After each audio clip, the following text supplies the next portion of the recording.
got it working.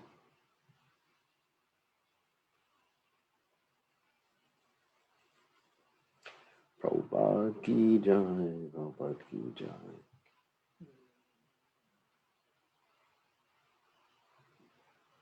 Okay, we are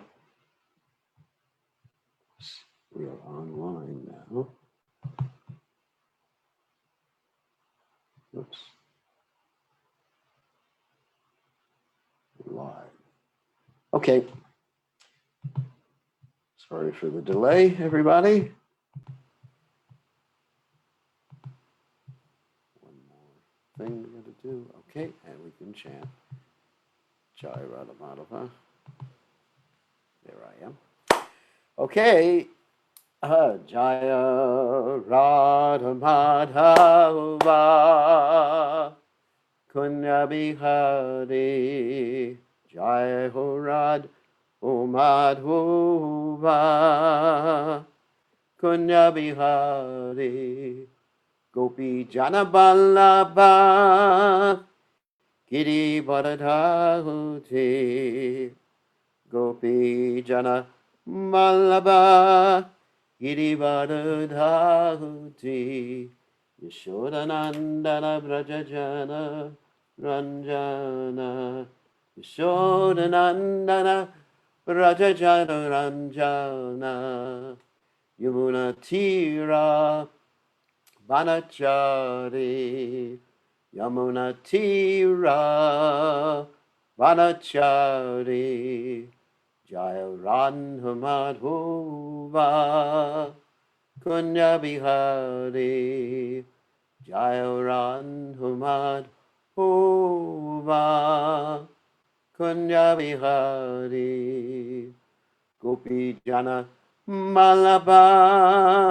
Girivara Hati Gopi Jana Malabha Girivardhati Yashodanandana Vrajajana Ranjana Yashodanandana Vrajajana Ranjana Yamuna Tira Vanachari Yamuna Tira Vanachari Jaya Radha Madhava Kunya Bihari Jaya Radha Madhava Kunya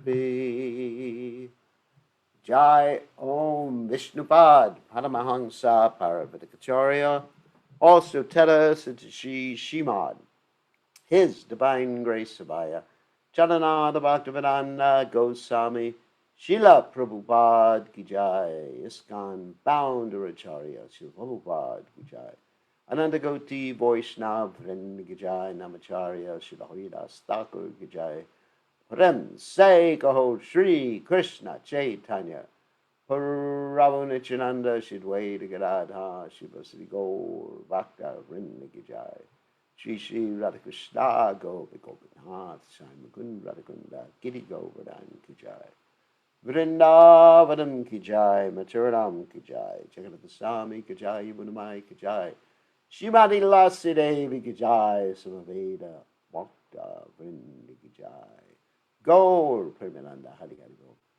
All glories to the assembled devotees, all glories to the assembled devotees, all glories to the assembled devotees.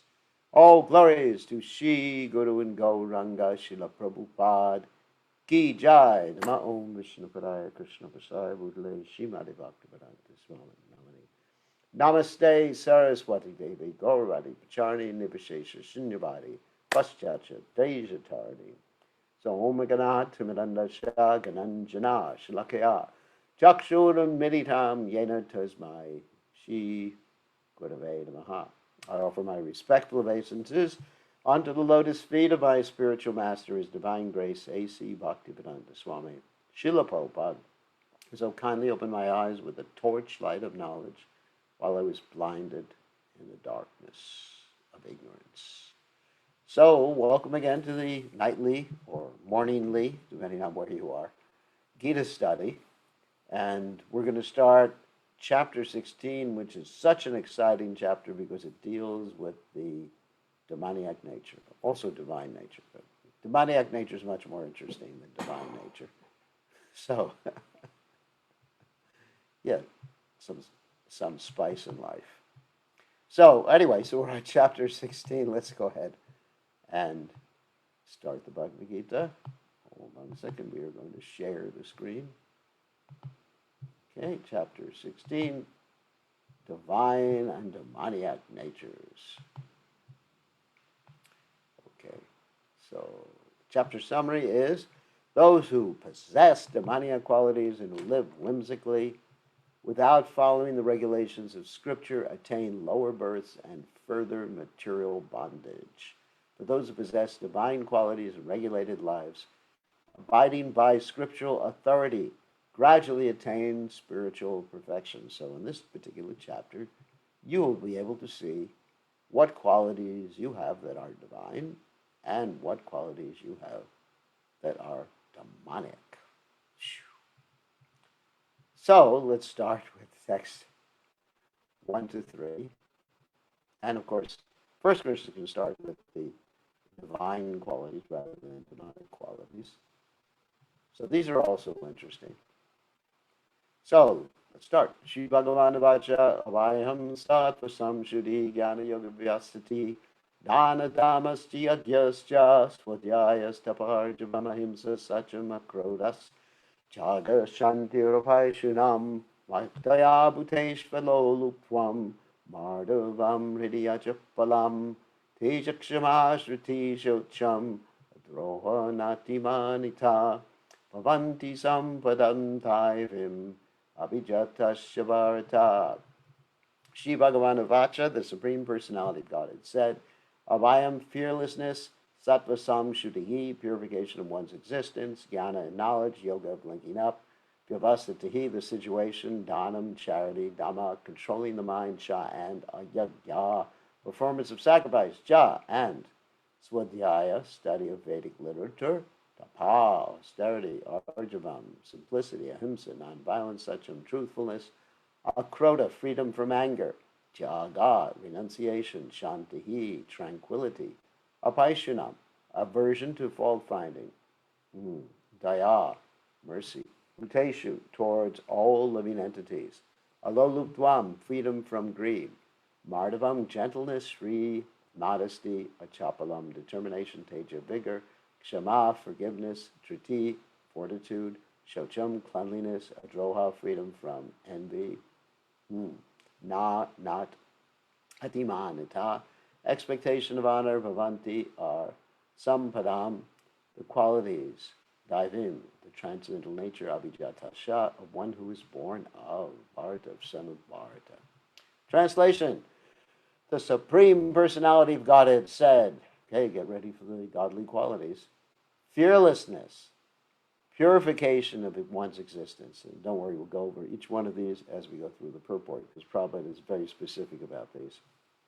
Cultivation of spiritual knowledge, charity, self-control, performance of sacrifice, study of the Vedas, austerity, simplicity, non-violence, truthfulness, freedom from anger, renunciation, tranquility, aversion to fault-finding, compassion for all living entities, freedom from covetousness, gentleness, modesty, steady determination, vigor, forgiveness, fortitude, cleanliness, and freedom from envy and from the passion for honor.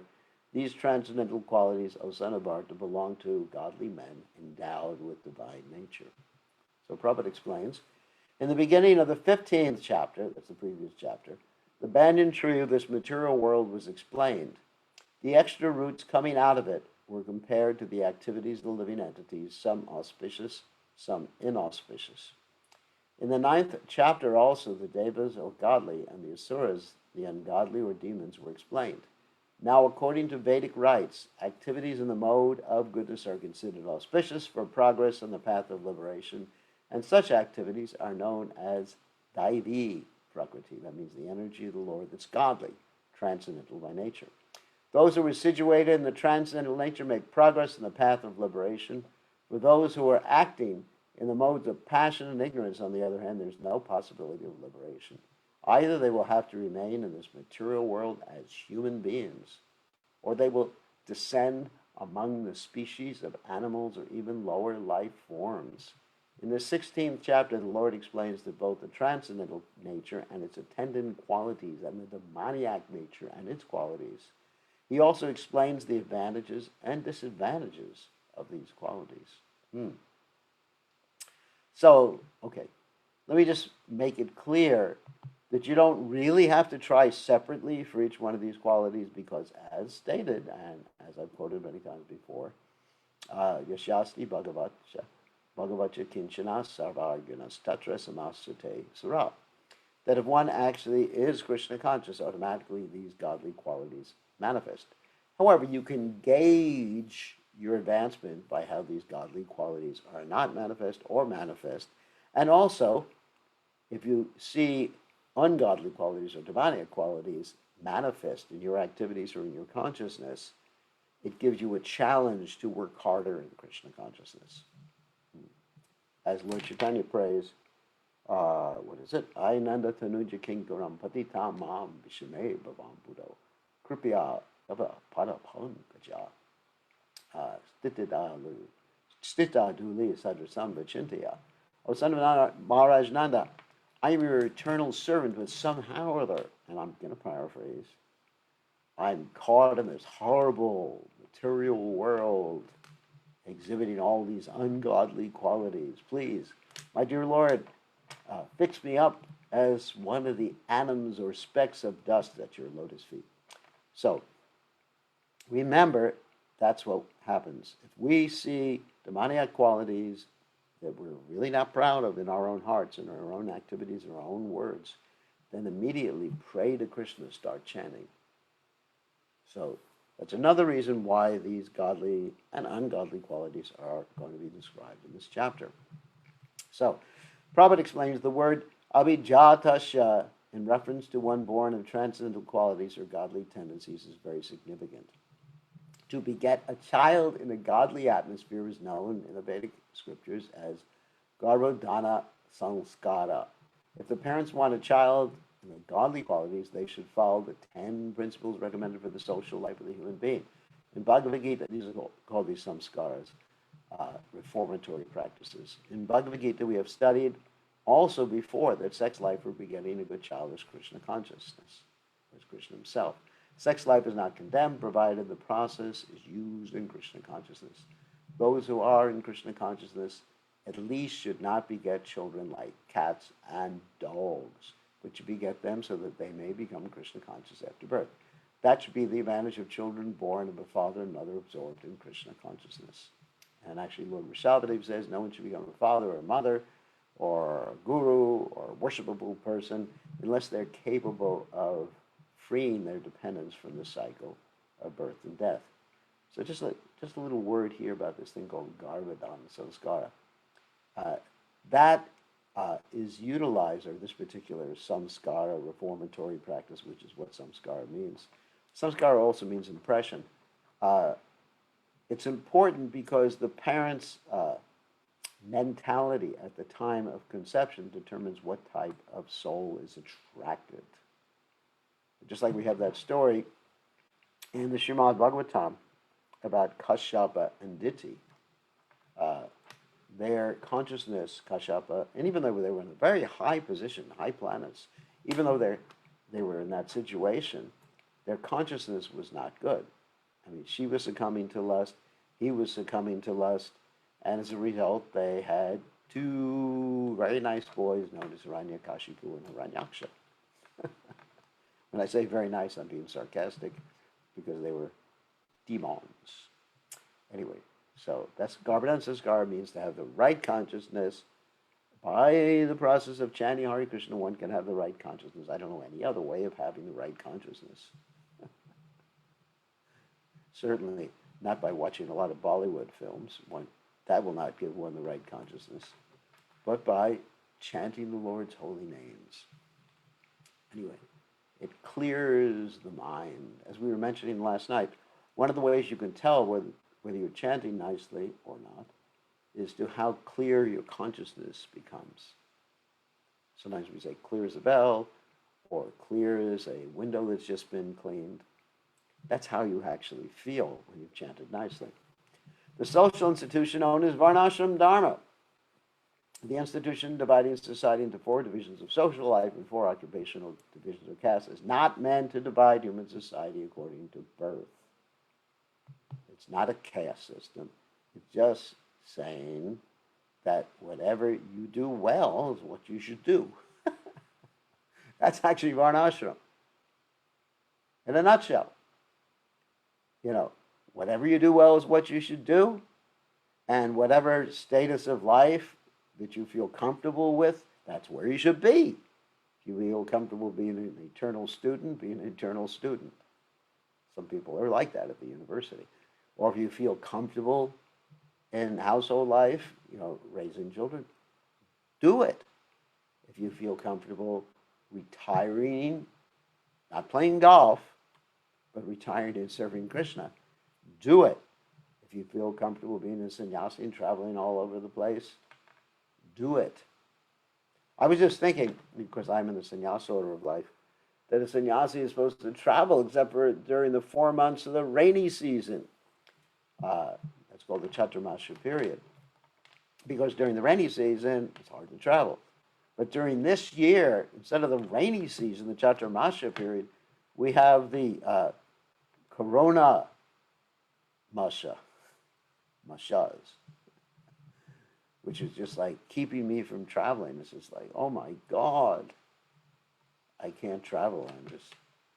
I was speaking to one disciple in Germany today. And I said, I'm coming there as soon as possible. As soon as there is a vaccine, I'm taking it and heading for the hills, whether you like it or not. So anyway, so whatever situation you feel comfortable in, serve Krishna from that situation. Stani stata shrutikatam tan vanmanopya, as the Bhagavatam states. To stay where you are. You don't have to change. Changing is not going to make you more Krishna conscious. It's going to make you more bewildered. That's all. That's Varnashram. And just do what you feel comfortable doing. If you're an artist, be happy. Draw pictures of Krishna. What's the problem? And if you're a businessman, make money for Krishna. And if you like cow protection, take care of cows for Krishna. And if you like to be a politician, run for office, but preach Krishna consciousness purely, like Prabhupada had the devotees do when he was present on the planet. And if you like to study, study for Krishna and preach, not just study, yajan, patan, dana pratigraha. Preach and depend upon charity for maintaining yourself. No salary. So anyway, such divisions are in terms of educational qualifications. They are to keep society in a state of peace and prosperity. Because if everybody does what they like doing, what they feel comfortable doing, then people will be happy, materially and spiritually, if they also get Krishna consciousness at the same time. It fulfills all needs, spiritual and material needs. The qualities mentioned herein are explained as transcendental qualities meant for making a person progress in spiritual understanding so that he can get liberated from the material world. That's the whole purpose, to get out of here. In the Varnashram institution, the sannyasi, or the person in the renounced order of life, is considered to be the head or the spiritual master of all the social statuses and orders. A Brahmana is considered to be the spiritual master of the 3 other sections of society, namely the Kshatriya, Vaishya, and Shudra. But a sannyasi was at the top of the institution and considered to be the spiritual master of the Brahmanas also. For a sannyasi, the first qualification, now here, Krishna or Prabhupada is talking about the first word in the verse, Abhaya Shatla Sham Shuddhi. Because for a sannyasi, the first qualification should be fearlessness. Because a sannyasi has to be alone without any support or guarantee of support. He has simply to depend on the mercy of the Supreme Personality of Godhead. And that's how Prabhupada spread the movement. He left India with practically nothing, and he was dependent on Krishna. He was a real sannyasi. If one thinks, after I leave my connections, who will protect me? Okay, not ready for sannyas. He should not accept the renounced order of life. One must be fully convinced that Krishna, or the Supreme Personality of Godhead, in his localized aspect as Paramatma, is always within. That he has seen everything, and he always knows what one intends to do. One must have firm conviction that Krishna, as Paramatma, will take care of his soul surrendered to him. I shall never be alone, one should think. Even if I live in the darkest region of a forest, I shall be accompanied by Krishna, and he will give me all protection. That conviction is called abhayam, fearlessness. That state of mind is necessary for a person in the renounced order of life. Of course, traditionally, the sannyasis would go to the forest, and there were tigers. I don't think there were lions, but at least there were tigers, there were snakes, and it was dangerous. Now, of course, as Prabhupada said, it is more dangerous to go to a modern city to preach, because you never know what, at least the tigers and whatever, they didn't have guns in their hands. This is a very dangerous world. Padam padam yadi padam natation. There's danger at every step. But it's necessary to be dependent on Krishna. And sometimes Krishna will put you in a situation where it seems he's not protecting you, but that's to help you surrender. Like what happened to Prabhupada one time. Prabhupada was gored by a bull. He was trying to preach, and a bull gored him, and he was left lying on the street, and he had to drag himself back to his home somehow or other. So one may think, wasn't Krishna protecting him? Krishna's protection means that he puts a devotee in certain situations for his own purposes, and only Krishna knows that purpose. But he protects us from illusion. Just because Krishna is protecting us doesn't mean we're not going to get in car accidents, doesn't mean we're not going to get sick, doesn't mean we're not going to die, doesn't mean the people are not going to attack us. It doesn't mean any of those things. It means that whatever happens is being allowed by Krishna for the benefit of a devotee and devotee service and for the glorification of the devotee. Like Prabhupada was one time asked, why is there so much opposition and difficulty? And so Prabhupada answered, without opposition, where's the chance for glorious victory? So he does it to glorify the devotee. I mean, for example, if you had a movie and let's say the demon in the movie, it's like Star Wars, for example. I think everyone's seen Star Wars. Let's say you have Darth Vader. If the first time he meets the light side of the Force, he surrenders and says, oh yeah, you were right. Let me join with you. It was a boring movie. So there has to be some opposition to glorify the devotee, to glorify the hero. A devotee is a real hero. Then probably the next word is, so abhaya sattva samshuddhi. Then he has to purify his existence. There are so many rules and regulations to be followed in the renounced order of life. Most important of all, sannyasi is strictly forbidden to have any intimate relationship with a woman.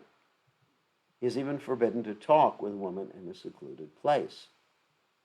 So that's very important that if someone, sannyasi or even a grasta or anyone, should not be speaking with another lady who's not married to in a secluded place. You should have a rule of 2 or 3 or 10 or 100. Not in a secluded place.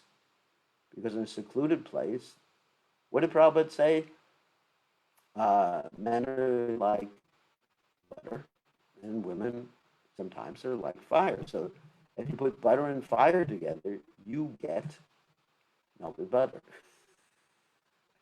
And if the butter melts completely, then you got ghee. And that's why one of the orders of life is called the Gihasta order of life. I know I mispronounced it wrong. That was a joke. Lord Chaitanya was an ideal sannyasi. When he was at Puri, his feminine devotees could not even come near to offer their respects. Of course, Prabhupada set a different example. We have a different example in ISKCON. They were advised to bow down from a distant place. This is not a sign of hatred for women as a class, but it is a stricter imposed on the sannyasi not to have close connections with women.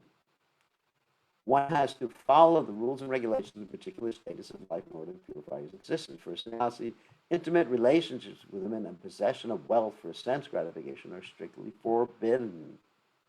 And of course, for preaching, we have to engage wealth and all sorts of people. What else alternative do we have? The ideal sannyasi was Lord Chaitanya himself, and we can learn from his life that he was very strict in regards to women. Although he is considered to be the most liberal incarnation of Godhead, accepting the most fallen conditioned souls, he strictly followed the rules and regulations of the sannyasa order in connection with association with women. One of his personal associates, namely Chota Haridas, was associated with Lord Chaitanya along with his other confidential personal associates. But somehow or other, this Chota Haridas looked lustily on a young woman, and Lord Chaitanya was so strict that he had once rejected him from the society of his personal associates. Lord Chaitanya said for a sannyasi or anyone who's aspiring to get out of the clutches of material nature and trying to elevate himself to the spiritual nature and go back to Godhead, for him looking toward material possessions and women for sense gratification, not even enjoying them, but just looking toward them with such a propensity, is so condemned that he had better commit suicide before experiencing such illicit desires. So these are the processes for purification. And of course, that also applies for women looking at men. Now, for someone who's not a sannyasi, they can get married. Ladies can get married, men can get married. But the whole point is not to look at another person as an object for sense gratification. And the problem is that people do that. It's just like a little kid will look at a lollipop. I don't know if you know what a lollipop is. For those who don't know, I won't tell you. When I was young, we had one type of lollipops called the Tootsie Roll Pop. I remember it very clearly. So a little kid will look at a lollipop and will look at the idea of enjoying it. So sometimes you have men looking at women like that, or women looking at men like that. There's a lollipop. And just like, the problem with that is that you don't even have stable marriages, because when the lollipop, anyway, there's nothing left but the stick. Oh my God, sorry to use such a horrible example. But there's not, when you're taking a lollipop, and I remember lollipops very well. I haven't taken one in 50 years, but I remember them very well. So when the lollipop is all devoured, then you just have a stick. And what do? You get another lollipop. So if you're looking for someone to enjoy them, it's exactly the same thing as a kid taking a lollipop. That's not love in any order of life. Sorry about that. This next item is Jnana Yoga Vivastiti. Being engaged in the cultivation of knowledge, sannyasi life is meant for distributing knowledge to the householders and others who have forgotten their real life of spiritual advancement.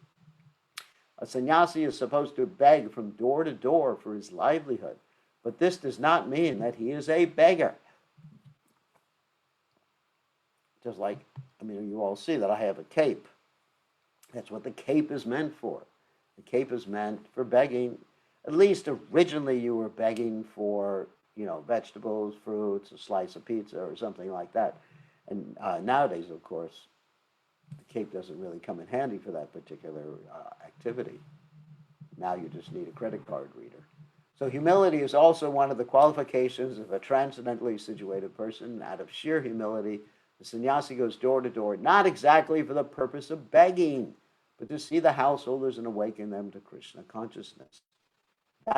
This is the duty of a sannyasi. So I remember when I was allowed to travel before this coronavirus demon, that we would go to different places and go door to door. Sometimes in not New Orleans. Sometimes we would go to New Zealand. We would go to Australia, Fiji. We'd go to people's houses and show up at the door and preach in terms of asking questions. They would ask questions, and it's very nice, and I really miss that. If he is actually advanced and so ordered by his spiritual master, he should preach Krishna consciousness with logic and understanding. And if one is not so advanced, he should not accept the renounced order of life. In other words, there has to be Jnana yoga bhavastati, that's part of the verse. Cultivation of knowledge. But even if one has accepted the renounced order of life without sufficient knowledge, he should engage himself fully in hearing from a bona fide spiritual master to cultivate knowledge. A sannyasi or one in the renounced order of life must be situated in fearlessness. Sattva abhaya, that's abhaya. And then Shatasham Shuddhi, purity. In other words, he has to be like a white sheet. In other words, a white sheet, you can't have any spots on it. And Jnana Yoga, Vyavastati, means acquiring knowledge about self-realization. Okay. So those are the qualities. First, Krishna is talking about the qualities of a sannyasi. Next, he turns to the grahastas. The next item is charity. Charity is meant for the householders. The householders should earn a livelihood by an honorable means and spend 50% of their income to propagate Krishna consciousness all over the world. Thus, a householder should give in charity to institutional societies that are engaged in that way. Of course, the householder can also engage in preaching, too. He can expand 50% or more of his time in reaching out to others and distributing books. That's the perfection of household life. Charity should be given to the right receiver. There are different kinds of charity, and that will be explained later. As will be explained later on, charity in the mode of goodness, passion, and ignorance. Charity in the mode of goodness is recommended in the scriptures. That means give to the proper person at time, place, and circumstance. But charity in the modes of passion and ignorance is not recommended because it is simply a waste of money. Charity should be given only to propagate Krishna consciousness all over the world. That is charity in the mode of goodness. Then as far as Dhamma, we're going over the different qualities. Self-control is concerned. It is not only meant for other orders of religious society, but is especially meant for the householder. Although he has a wife, a householder should not use his senses for sex life unnecessarily. There are restrictions for the householders, even in sex life, which should only be engaged in for the propagation of children. If he does not require children, he should not enjoy sex life with his wife. Modern society enjoys sex life with contraceptive methods or more abominable methods. Prabhupada here is talking about abortion, to avoid the responsibility of children. This is not in the transcendental quality, but is demoniac. If anyone, even if he is a householder, wants to make progress in spiritual life, he must control his sex life and should not beget a child without the purpose of serving Krishna. If he is able to beget children who will be in Krishna consciousness, one can produce hundreds of children. But without this capacity, one should not indulge only for sense pleasure. And actually, I think I should make this clear. We understand many people in the household life may be struggling with this particular issue. It's not, Prabhupada's words are not meant to condemn someone, but just to give someone a vision of the highest standard. And even if someone is not able to come up to that highest standard at this particular time, Prabhupada does not condemn someone or exclude someone from Krishna consciousness or doesn't want people to feel guilty, but at least be aware, where you're going, that's all. Sacrifice is another item to be performed by the householders because sacrifices require a large amount of money. Those in other orders of life, namely brahmachari, vanaprastha, and sannyasi, have no money. They live by begging. So performance of different types of sacrifices meant for the householders. They should perform agnihotra sacrifices as enjoined in the Vedic literature. But such sacrifices at the present moment are very expensive. It is not possible for any household to perform them. The best sacrifice recommended in this age is called Sankirtan Yajna. This Sankirtan Yajna, the chanting of, guess what? Hare Krishna, Krishna Krishna, Hare Hare. Hare Ram, Ram Ram, Hare Hare, is the best and most inexpensive sacrifice. Everyone can adopt it and derive benefit. So these three items, namely charity, sense control, and performance of sacrifice, are meant for the householder. So when we're talking about performance of sacrifice, the householder can directly do it or can give some charity donations so that others can do this preaching. When one gives a donation to sannyasi, the sannyasi uses to preach Krishna consciousness. It's practical. I mean, just like, for example, people sometimes give me donations. So recently I purchased a vehicle for the devotees, not even for me, not for myself. Actually, I don't think I've ever spent any of my donation money on a vehicle for myself. But I got a vehicle So the devotees, it's like a small little bus. So the devotees go to the university and set it up like a kirtan vehicle to attract people to come to Krishna consciousness and for preaching. So even my own vehicle, which I have, uh, and I'm almost embarrassed to say, I have a Toyota Prius, not 2010. Not embarrassed, it's a nice vehicle. Even my own vehicle was paid for by my money, my mother, son, by my mother, not by my money. My good mother paid for it because I didn't want to spend Krishna's money on it. So, very nice, and I'm happy. Everything should be engaged in preaching. The sannyasi should engage whatever people give him in preaching, not for his own enjoyment, to eat nicely or sleep nicely or something like that. That'd be crazy just to eat. It's not, people give a donation and say, oh, now I can have pizza every night or something. No, basically, right now, I'm just taking something called buckwheat every night, which most people think, oh my God, how can he do it? So then Swadhyaya, Vedic study, is meant for brahmacharya student life. Brahmacharya should have no connection with women. They should live a life of celibacy, engage the mind in the study of Vedic literature. For the cultivation of spiritual knowledge, this is called Swadhyaya. And actually, everyone's meant to study. Brahmacharya, Grahastha, Vanaprastha, Sannyas, whatever. Tapas, or austerity, especially meant for the retired life. One should not remain a householder through his whole life. He must always remember that there are 4 divisions of life: Brahmacharya, Grahastha, Vanaprastha, and sannyas. So after grahastha, household life, one should retire. If one lives for 100 years, he should spend 25 years in student life, 25 in household, 25 in retired life, and 25 in the renounced order of life. These are the regulations of the Vedic religious discipline. A man retired from household life must practice austerities of the body, mind, and tongue. And actually, Prabhupada said, and Bhaktivinoda Thakur said, the preferable renunciation from household life should be called Kshetra Sannyas, in which one can remain with one's wife but engages in service to Krishna. That's all. Simple as that.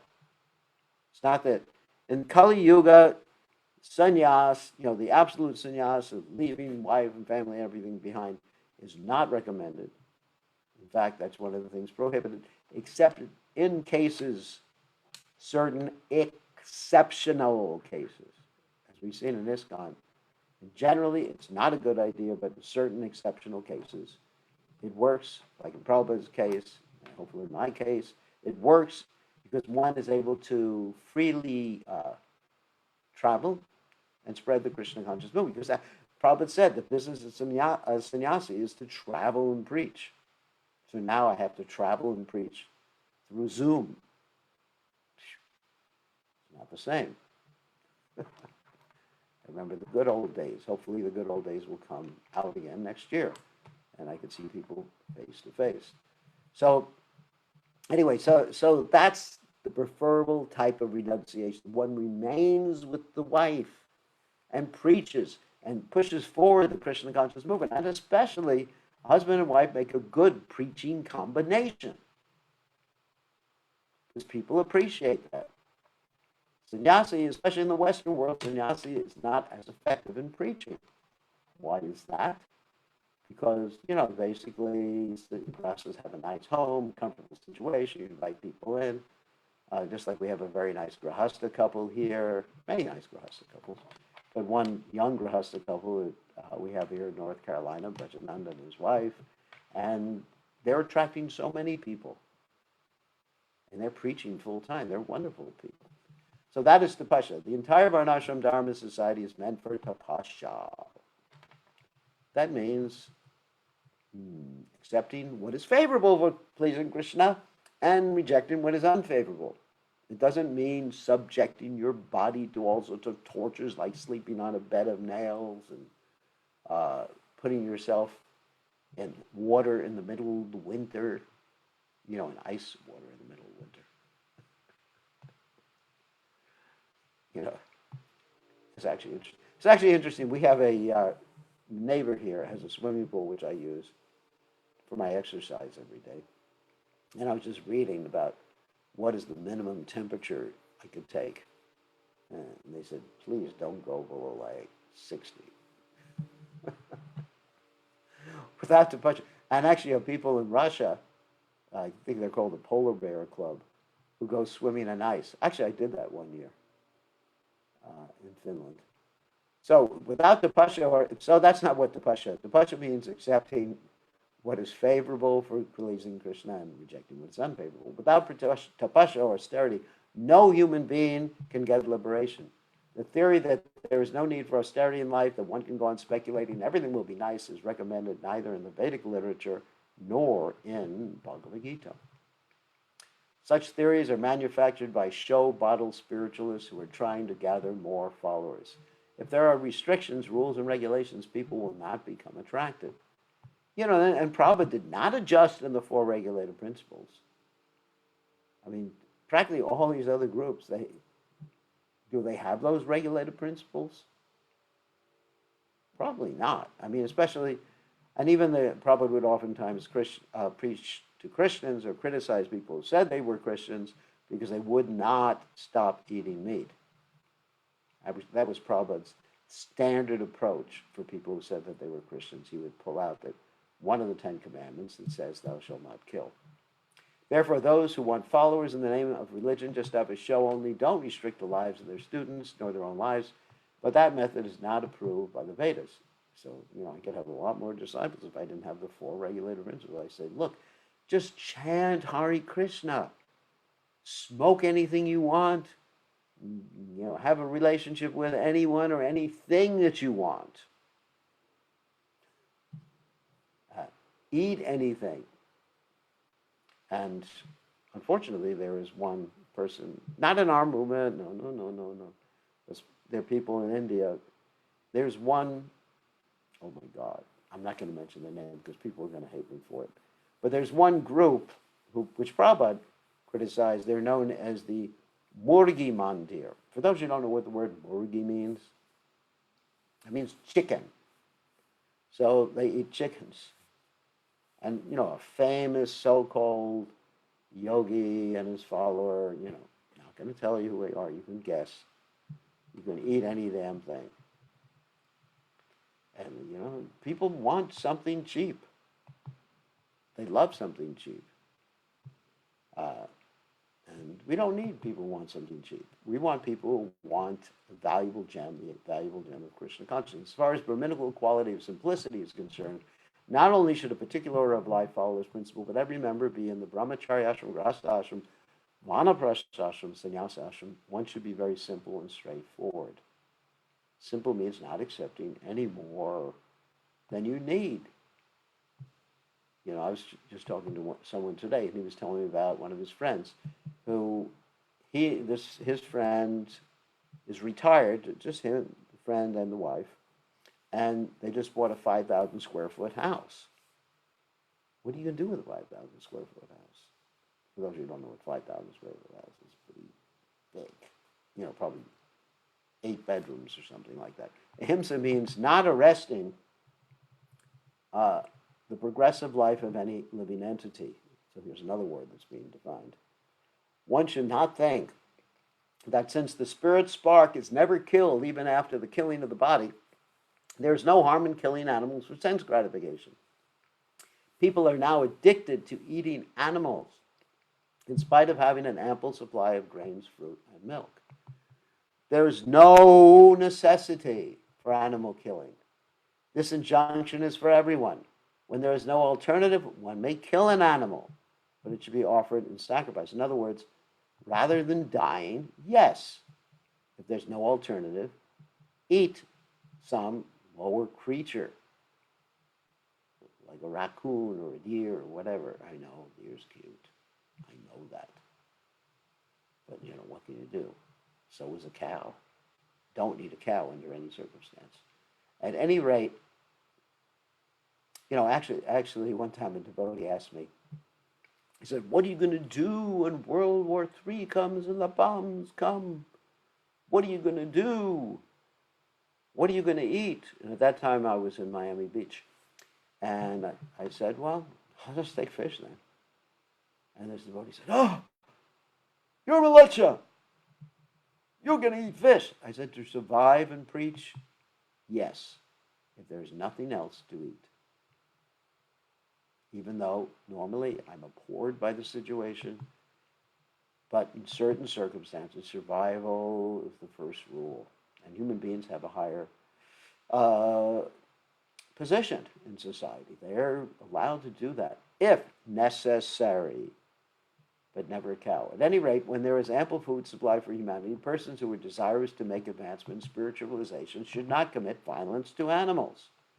Real ahimsa means not checking anyone's progressive life. So here Prabhupada is giving a further definition. So if you actually discourage someone from spiritual life, drive them away from spiritual life, or not even offer them the opportunity for spiritual life, that's a type of violence right there. If you know better how to help someone and you just ignore their suffering condition, that's violence. That's violence by omission, not by commission. There's a difference. You can commit a crime by omission, not necessarily by commission. Commission is considered worse. The animals are also making progress in their evolutionary life by transmigrating from one category of animal life to another. If a particular animal is killed, then his progress is checked. So let him live out his full life. None of this ahimsa or mercy, this mercy killing. Don't think it's mercy killing to kill an animal if he's suffering. That animal is meant to work that out until he leaves or she leaves the body. If an animal is staying in a particular body for so many days or so many years and is untimely killed, then he has to come back again in that form of life to complete the remaining days in order to be promoted to another species of life. So their progress should not be checked simply to satisfy one's palate, that means one's taste, the tongue. This is called ahimsa. Let's see, do we have time for another one? Yeah, we'll just take Satyam and then we'll take questions after that. Satyam, this word means that one should not distort the truth for some personal interest. In Vedic literature, there are some difficult passages, but the meaning or the purpose should be learned from a bona fide spiritual master. That is the process for understanding the Vedas. Shruti means that one should hear from authority. One should not construe some interpretation for his personal interest. There are so many commentaries in Bhagavad Gita that misinterpret the original text. The real import of the word should be presented, and that should be learned from a bona fide spiritual master. So here Prabhupada is taken in this particular context. It refers to actually presenting the scriptures as they are. It also refers to telling the truth. Elsewhere in the Gita, Krishna says the austerities of speech are satya priyahitam, speaking truthfully, pleasingly, and beneficially. Satya priyahitam, and of course, regularly reciting the Vedic literatures. So we should always tell the truth. Of course, sometimes we don't have to blurt out with something that's the truth. We don't tell a lie. But if something's going to hurt someone, I often give the example, if someone is, let's say we have someone who is, material body is ugly, and you don't say to the person without anyone asking, you are ugly, even though it may be the truth, at least from your perspective. Of course, the soul never is ugly. So you can always say to everybody, you are beautiful or you are handsome, because the soul is always beautiful and handsome. But, just don't cause pain to other people. That's such a priya. Be pleasing in your presentation of the truth, but you should always tell the truth. Because if you tell a lie, one time you're caught in a lie, people don't trust you anymore. Of course, that's one of the reasons I get bewildered by one famous person in the world who shall remain nameless, because I'm not supposed to talk about him, who lies. How can you tell when he's lying? He opens his mouth. So much. And then some people just accept the lie. Of course, the statement is if you actually tell a lie, this is how stupid some people are. You just tell a lie, you keep repeating the lie enough times, people will believe you. Just like that story that Prabhupada tells about, I believe it was Gopal Bhatt, they wanted to convince this particular poor guy that he was a ghost. And there was sort of a conspiracy. They all decided they were going to say, you become a ghost, you become a ghost, you become a ghost, you become a ghost. And after about the fourth or fifth time, the guy believed that he was a ghost and he had died. You can imagine how freaky that would be if everybody you came across told you, you died and you become a ghost. You begin to believe it, maybe, after some time. Okay, so on that happy note, we will take some questions. We're still on the first few verses in the first purport of this particular chapter. So let's go to our question and answer booth. Let me unmute everybody, and then we will give you all an opportunity. You are all unmuted. Okay. Hey, Radhika Priya, it's good to see you. We miss you. So who wants to ask a question? It's nice. I like this Zoom because I get to see people I haven't seen, I want to see, and I'm not allowed to go travel because of this coronavirus thing. Anyway, so who has a question? Anyone? Okay, let me turn up my volume so I can hear you better. Better to hear you with. Okay, ask a question. Who is that? Oh yeah, Sita. Hare Krishna.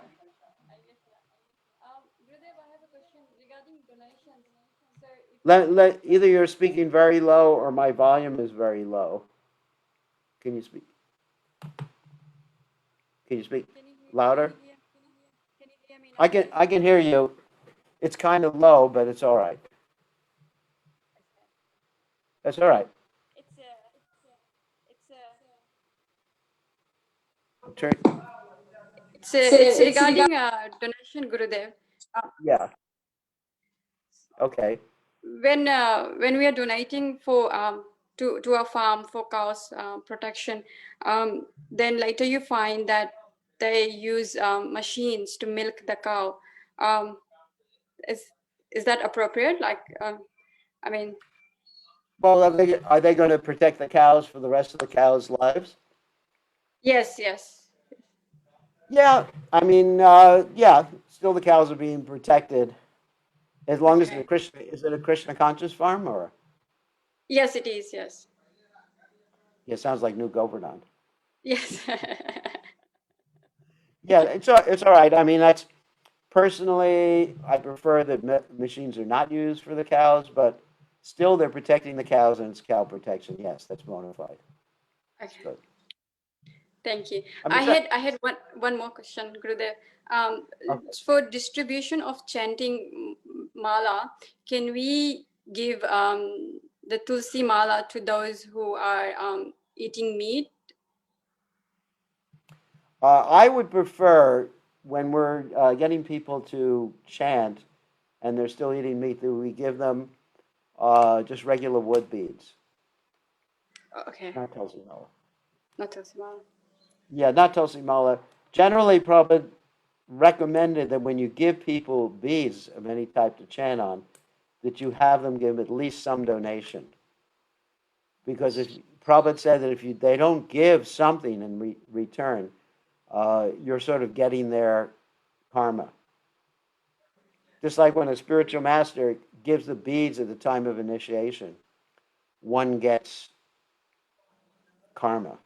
The spiritual master gets karma. Oh my God, don't mind me. So, oh my God, maybe I need to retire, take sannyas. Anyway, so Prabhupada said that generally there should be a donation given, a little something, even just a token given. I mean, sometimes we do programs and we hand out wooden beads to people just so that they would chant. That sometimes we got to take a chance just in the name of preaching. But generally, there should be some reciprocation when someone gets some beads. The tulsi beads, you mean, or for Any any bead? any sort of beads. I would say generally they should give at least a token contribution for the beads. Okay. Thank I you, mean, Gurudev. generally, I mean when we do these programs, the university program, sometimes we hand out beads so everyone can chant wooden beads, and then we take them back. That's an exception to get everybody to chant. I mean, sometimes you got to take a risk. But in general, if you're giving beads to someone, at least they should be giving something in return, or else there's some exchange of karma. Prabhupada actually said that there's some exchange of karma at that point. Thank you, Gurudev. Okay? So, who else has a question? Gopal Cohen. You can unmute yourself. Yes, Gurudev. So in the purport, when Srila Prabhupada talks about charity, he says that the householders should earn a livelihood by an honorable means Yes. and spend 50%. So what does that mean by honorable means? It seems to me that especially in the West, earning money almost necessarily in this day and age means not so honorable. Honorable at least means honest and not directly taking part in sinful activities. Now, I understand that everything you do has some indirect connection with sinful activities in this world. I mean, even if I, as a sannyasi, go shopping and I pay someone money, that money, the profit from that is going to be used for, God knows what. Or let's say if a householder decides to drive a taxi, and obviously sometimes when you're driving a taxi, you got to transport people who've just been shopping at the supermarket, right? And use God knows, petrol and so many things. you got to transport meat.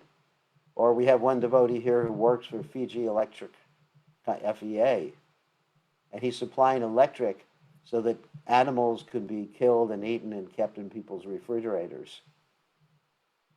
So he's responsible for all the supermarkets that are refrigerating meat. He has to take the karma for it. No, he doesn't take the karma for it.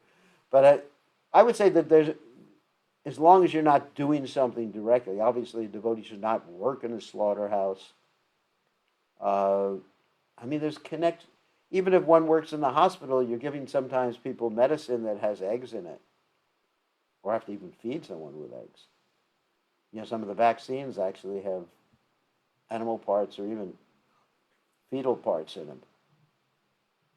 So, in this age of Kali, and Prabhupada actually also said, understanding that when people take sugar, sometimes the sugar has like cow bones in it to purify it or to make it whiter. Not always, but sometimes they do. And Prabhupada said, what can you do? Everything in Kali Yuga is impure. So one has to just try to minimize these things. But if you're mixing with society somehow or other, you're part of that whole system. And the only way not to mix with society is if I went up to the Himalayas and just like ate snow or something like that for the rest of my human form of life. It's just like, what can you do? You just minimize it and be yourself an example. But in the modern society, we're not in a rural society where everybody's at a farm and plowing with the oxen and everything like that. Unless you really want to do that, Gopal, I don't think you could handle oxen too well. So even I couldn't handle an oxen at this point too well. So unless you want to do that, then you're stuck with the best of the bad bargain, and you just preach with whatever energy you have to bring people to Krishna consciousness. And I think when Prabhupada talks about 50%, he means 50% of one's energy too should be engaged in preaching or in serving the mission. It's not necessarily a financial type of calculation. It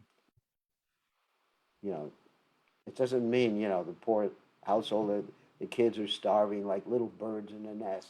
Mommy, where's the worm? Where's the worm? Sorry, I gave the worm to Krishna. Yeah. It's not exactly like that. I was, taking care of one's family, sending them to a Krishna conscious school. That's also part of service to Krishna, but also having a good sadhana, taking care of your home deities, and also ultimately helping with the progress of the Krishna consciousness movement in whatever way we can. All right? Can I ask a follow-up question? Yeah, just quick. So in the beginning, you said, obviously one shouldn't work in a slaughterhouse. So for you, and probably most of us, that would be obvious, but there's some line that you're talking about? How does one know where to draw the line for themselves, each as an individual? Ask Guru Maharaj or advanced devotees. If Guru Maharaj doesn't have to be there. Yeah, that's why we have advanced devotees. We ask them, my dear advanced devotee, I'm working in the meat department of the supermarket. Do you think this is all right? I'm a butcher. Do you think this is all right? I think we just, if there's a question, you just ask. Just ask. It's a material world. Every endeavor is covered with some form of fault, just like fire is covered by smoke. Krishna says this in the Gita. Therefore, one should not stop one's duty in this world. You can't neglect ordinary things. All right, so let's take a question from someone else who doesn't ordinarily ask questions. Anybody else have a question? Everyone's quiet tonight. I have a question for you today. Yeah, what's the question? I have two. Okay, the first one, the other day, I think we were talking, and you had mentioned that perception is accurate. Like if one has a perception, it's like 100% accurate or something. No. I said perception is valid. It's valid. Yeah, as a perception. If you say to me, I perceive spaceships in the air, it's a valid perception, but it's not necessarily true. Okay. It's an honest, valid perception. You have smoked too much marijuana, and I've taken too much LSD today. They mixed it with your prasadam. So you're seeing spaceships in the air. The aliens coming down with little antennas, and you actually see it. That's a valid perception. What can I say? You perceive it, you saw it. That's right, but it doesn't mean it's true. So I'm exaggerating here. Like if someone says to me, "You're being mean to me," so that's valid. It's not, but it may not be true. It may not be my intention, but that's how they're perceiving it. So it's not for us to actually criticize someone else's perception, because we are not like the super soul in someone else's heart and someone else's mind.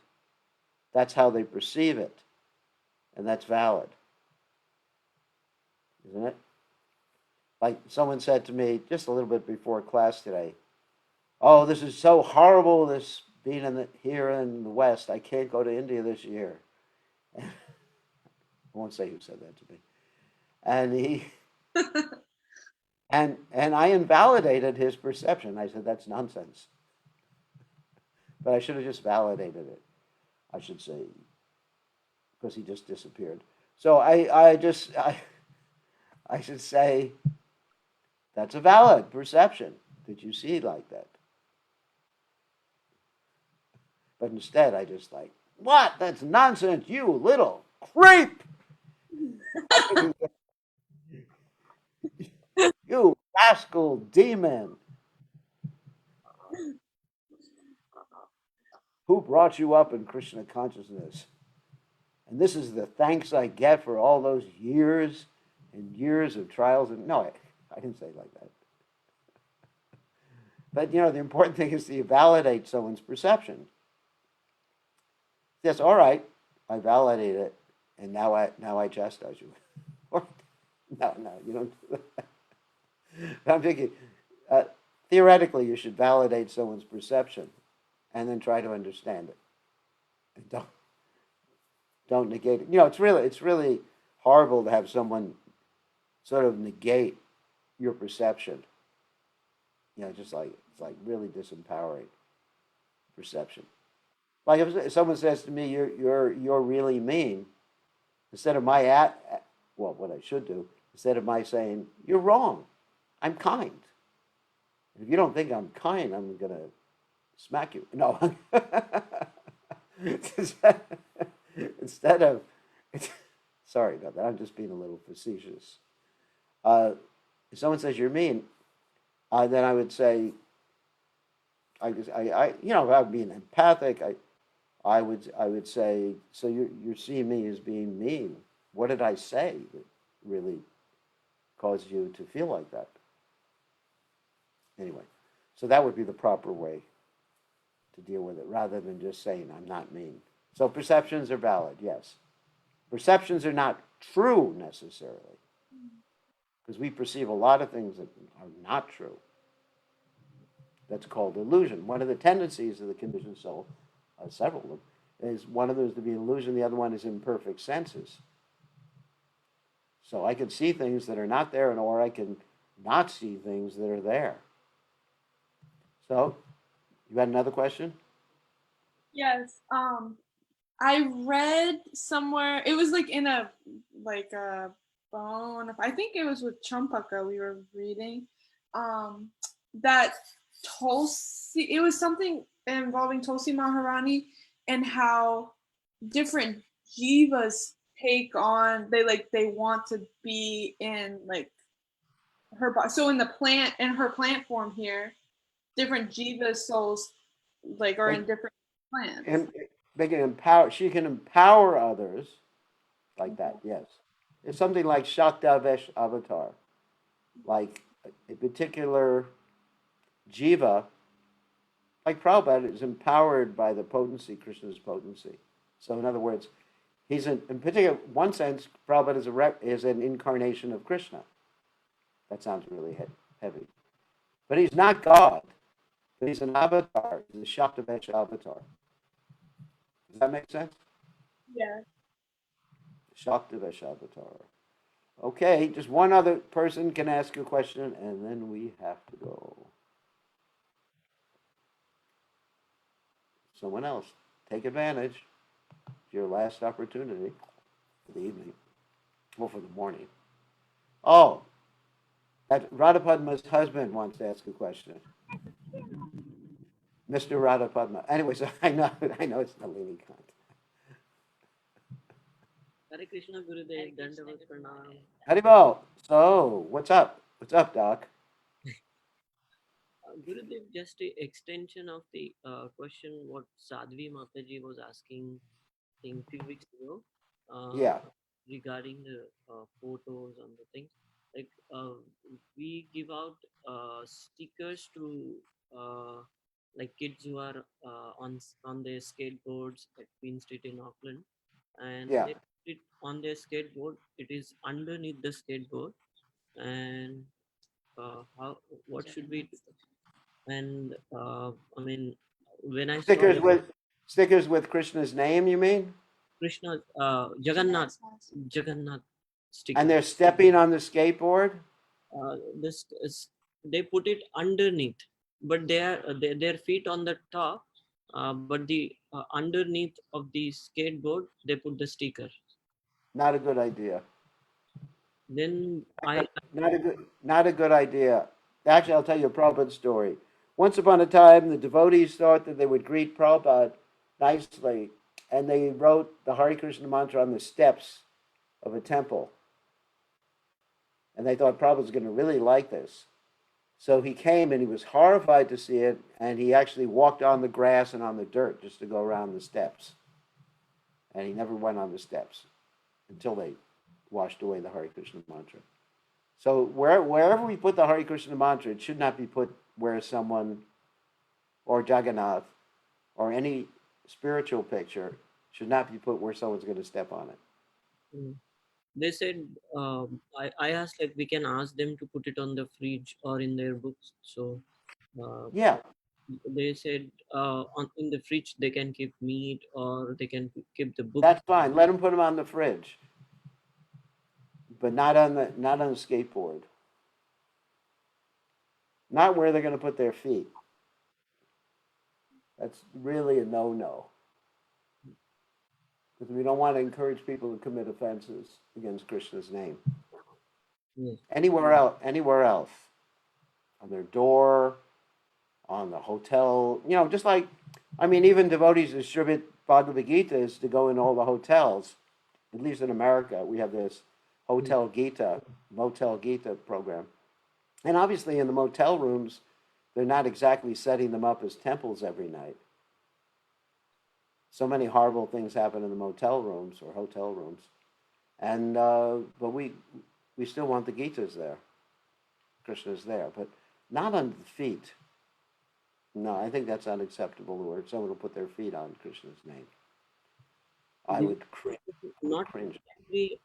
They said, Gurudev, if this is the scapegoat, I know what they're skateboard is. setting and they're putting here. So devotees said that is okay because they are not exactly putting, but their But they're feet. putting their feet over it. Yeah, I understand. It's the bottom of the skateboard. It's really not a good idea. Okay. It just encourages offenses, put Krishna's name down like that. Anyway, that's my opinion. We should be careful about Krishna's name. Because Krishna's name, holy be thy name. Don't, that's one of the 10 Commandments, isn't it? Yes. Holy be thy name. Okay, so Thank we you. can end now. We'll see. And it's Sunday for all those of you who are in New Zealand, Australia, and Fiji. So happy Lord's Day to all of you. And it's Saturday here, so to Gopal, happy Sabbath.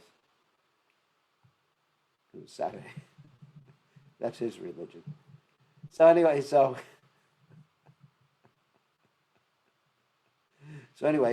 we'll see everybody tomorrow at the same time, same station. All glories to Srila Prabhupada, Ki Jai.